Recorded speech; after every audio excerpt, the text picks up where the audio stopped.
हा सर बोला सर, सुरू करा। आज खरं म्हणजे देशापुढला सगळ्यात गंभीर प्रश्न कोणता असेल तर तो नीट परीक्षेच्या पेपरफुटीविरुद्ध 17व्या दिवशी सुरू असलेल्या सोनम वांगचुक यांचा उपोषणाचा। जंतर मंतरला 17वा दिवस आहे। सोनम वांगचुक उपोषणाला बसलेले आहे आणि त्यांची प्रकृती कमालीची ढासळलेली आहे। हा आमच्या सगळ्यांसाठी अत्यंत चिंतेचा विषय असायला पाहिजे। आणि आपण मला असं जे सांगताय की आम्ही त्या डिलिमिटेशन आणि या बिलाला पाठिंबा देणार आहोत, माननीय शरद पवारांचा पक्ष म्हणजे राष्ट्रवादी काँग्रेस पक्ष आम्ही, हे पूर्णपणे चुकीचं आहे। सुप्रिया सुळेनं ही माहिती दिलेली आहे। तुमचं काही बोलणं झालं होतं का महाविकास आघाडीतल्या या दोन? बघा, आज 12 वाजता सुप्रिया सुळे पत्रकार परिषद घेणार आहे। मी आत्ताच त्यांच्याशी बोलत होतो। आज 12 वाजता त्या पत्रकार परिषद घेऊन त्या संदर्भात सविस्तर चर्चा करतो आणि तुमचे जे काही प्रश्न आहेत गेले काही दिवस राष्ट्रवादी काँग्रेस या बिलासंदर्भात हे तुम्ही त्यांना जर विचारलेत आज तर ते योग्य ठरेल आणि त्या पूर्ण तयारीनिशी आज आहे। कारण गेले काही दिवस मी त्या विषयावर काही वाचतोय आणि ऐकतोय की त्यांचे आमदार चालले, त्यांचे खासदार चाललेत, काल रात्री जयंतराव पाटील भेटले वगैरे वगैरे वगैरे। बघा, या सगळ्या अफवा आहेत। खोटं आहे असं म्हणणं आहे का तुमचं? जयंत पाटील आणि मुख्यमंत्र्यांची भेट झाली काल। त्यानंतर प्रफुल्ल पटेल, सुनील तटकरे आणि राष्ट्रवादी अजितदादा गटाचे नेते जवळपास 1 तास मुख्यमंत्र्यांशी चर्चा करत होते। याचा अर्थ काय काढायचा नेमका? ही अर्धवट माहिती माझ्या माहितीनुसार ते काय वर्ल्ड कप चालू आहे फुटबॉलचा, तिथे प्रफुल्ल पटेल ते कालच्या बैठकीला होते की नाही त्याविषयी माझ्या मनात शंका आहे।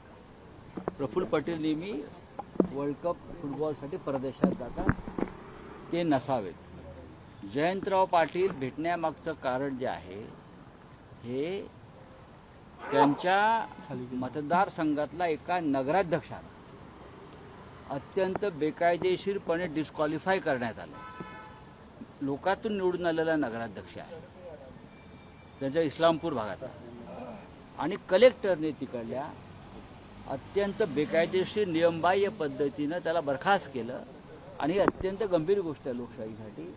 माझ्या माहितीप्रमाणे ते त्या विषयावर मुख्यमंत्र्यांना भेटण्यासाठी गेले आणि त्या विषयावर त्यांनी तक्रार केलेली आहे, चर्चा केलेली आहे। जयंतराव हे शरद पवार पक्षांच्या नेतृत्वाखालील राष्ट्रवादी काँग्रेस पक्षाचे एक महत्त्वाचे नेते आहेत आणि महाविकास आघाडीतले एक महत्त्वाचे नेते आहेत। तुम्ही जे म्हणताय त्याच्यामध्ये मला अजिबात तथ्य वाटत नाही। फोनवर काय बोलणं जाणीवपूर्वक पसरवलं जातं का?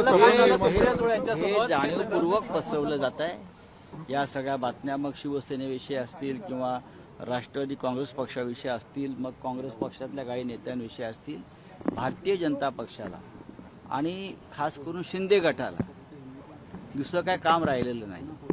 आणि मग अशा प्रकारच्या अफवा पसरवून मूळ प्रश्नावरचं विषयावरचं लक्ष लोकांचं विचलित करायचं ही अशा प्रकारची भूमिका आहे। माझा आत्ता सुप्रियाताई सुळे यांच्याशी सविस्तर चर्चा झाली, आत्ता इथे येतानाच मी बोलत होतो आणि त्यांनाही आश्चर्य वाटतंय आणि त्या आत्ता 12 वाजता या सगळ्या विषयावर परिस्थिती बोलतील।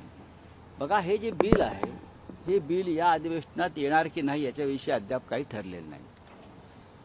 ते जेव्हा बिल येईल तेव्हा आम्ही सगळे बसून निर्णय घेऊ। मागच्या अधिवेशनामध्ये सरकारशी या संदर्भात चर्चा झाली होती, हे बिल कशा प्रकारे विधेयक असायला पाहिजे।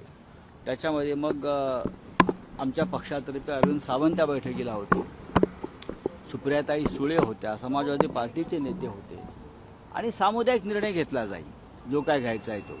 पण आज ज्या तुम्ही बातम्या देत आहात की पक्ष फोडले जातील आणि मग आमदार खासदार फोडून ते त्यांचं बहुमत दाखवलं जाईल 2/3 वगैरे, यात काही तथ्य नाही आहे। 6 फुटले तर तुम्ही सकारात्मक असाल का? म्हणजे आता तुमच्या तिन्ही पक्षांची भूमिका सकारात्मक असेल का? कारण या बिलावर चर्चा पण केली, सकारात्मकता राहील का आपली? म्हणजे डिलिमिटेशन आणि महिला, मी तुम्हाला मगाशीच म्हणालो की सोनम वांगचुक यांचा उपोषणाचा 17वा दिवस ही त्यापेक्षा गंभीर गोष्ट आहे। हा राजकीय विषय नसतो. नाही आम्ही बघू ना, आता पार्लमेंट सुरू होऊ द्या की. 20 तारखेला पार्लमेंट सुरू झाल्यावर त्या संदर्भामध्ये आम्ही चर्चा करू एकत्र बसून दिल्लीत. या बिलावर चर्चा करण्याची जागा ही दिल्ली आहे. मुंबई, महाराष्ट्र किंवा इतर कोणतं राज्य नाही, कारण हा राष्ट्रीय विषय आहे, पार्लमेंटचा विषय आहे. काँग्रेसचे ज्येष्ठ नेते त्यात सहभागी होतील, डीएमकेचे नेते सहभागी होतील, सगळे सहभागी होतील आणि मग त्यावर चर्चा करून आम्ही निर्णय घेऊ. शिंदे सेनेचे 6 खासदारांनी काल अमित शहा यांची भेट घेतलेली आहे. केंद्रीय मंत्रिमंडळात विस्ताराच्या पार्श्वभूमीवर ही भेट महत्वाची मानली जाते. बघा, या देशात कायदा आहे की नाही मला माहित नाही. एकनाथ शिंदे चोरीचा माल घेऊन दिल्लीच्या रस्त्यावर फिरतात आणि कायदा त्यांना हटकत नाही आणि गृहमंत्र्याकडे चोरीचा माल घेऊन जातात. ही गंभीर गोष्ट आहे. एखादा साधा चोर जर चोरीचा माल घेऊन जात असेल त्याला पोलीस हटकतात. एकनाथ शिंदे मुंबईतून चोरीचं गाठोडं घेऊन दिल्लीला उतरले आणि ते चोरीचं गाठोडं घेऊन देशाच्या गृहमंत्र्याकडे गेले आणि दाखवला हा माझा चोरीचा माल आहे, आता याला सोन्याचा मुलामा द्या. बरं, आणि गृहमंत्री त्याला जर मान्यता देत असेल त्या देशाच्या कायद्याविषयी मला चिंता वाटते. बघा, 6 फुटले, 10 फुटले, 8 फुटले.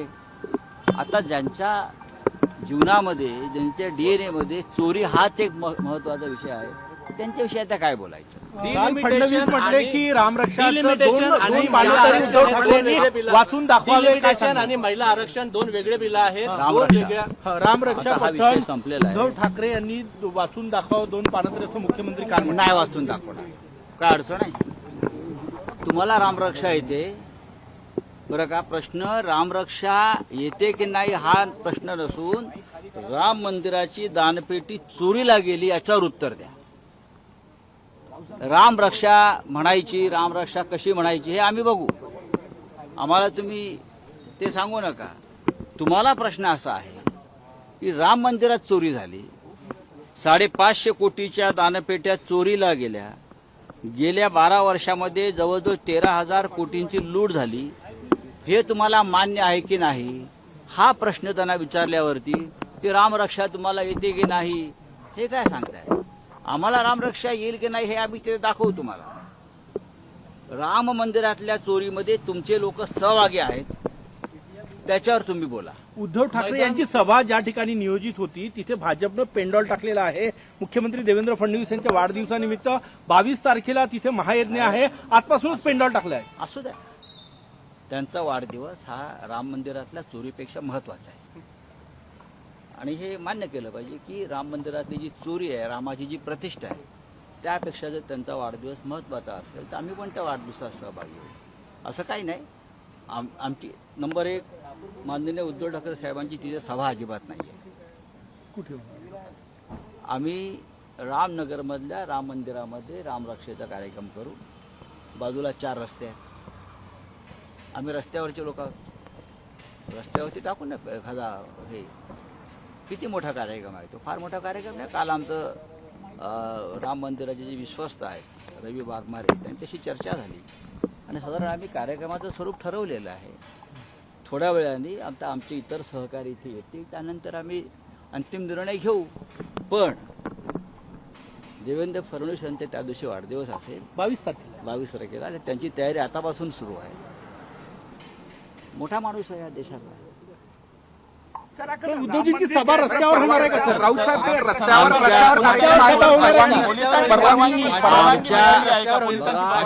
होईल का? कार्यक्रम रस्त्यावर होईल. कुठे करू आम्ही. प्रभू श्रीरामाला ह्या लोकांनी रस्त्यावरच आणलाय ना चोरी करून.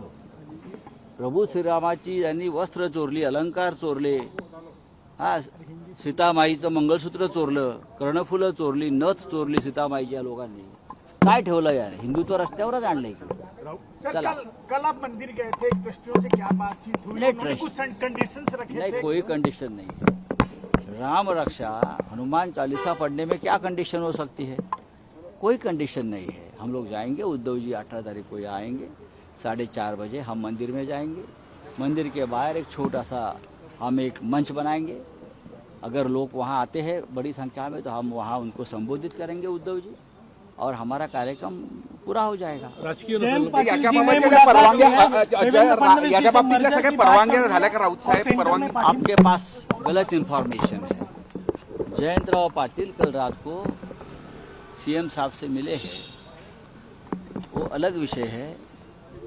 उनका जो चुनाव क्षेत्र से एक जो नगराध्यक्ष है पब्लिक इलेक्टेड, उनको वहाँ के कलेक्टर ने डिस्क्वालीफाई किया है गैर कानूनी तरीके से। उस बारे में अपनी बात लेकर जयंतराव पाटिल कल रात को सीएम साहब से मिले हैं, ये मेरी जानकारी है और कुछ नहीं है। लाने के बारे में सोच अगर सरकार वापस वो बिल लाते हैं तो पूरा अपोजिशन इकट्ठा होकर उनको विरोध करेंगे। हमने जो उनको सूचनाएं की है, इस प्रकार से बिल में आप थोड़ा दुरुस्ती करो, अमेंडमेंट करो, लेकर आइए। अगर उस हमारी बात मानी जाती है तो हम उसके ऊपर चर्चा करेंगे। सर, आपने सुप्रिया सुले से बात की है, क्या कहा उन्होंने सुप्रिया सुले जी आज 12 बजे प्रेस कॉन्फ्रेंस लेकर मीडिया के मन में जो प्रश्न है, जो सवाल है, उस बारे में मुझे लगता है खुलकर बात करेंगे। उन्होंने कहा है कि सरकार या मुख्यमंत्री के खिलाफ में अगर आलोचना करते हैं तो उसको युद्ध न माना जाए। अच्छी बात है। वरळीतून लढणार आहात सर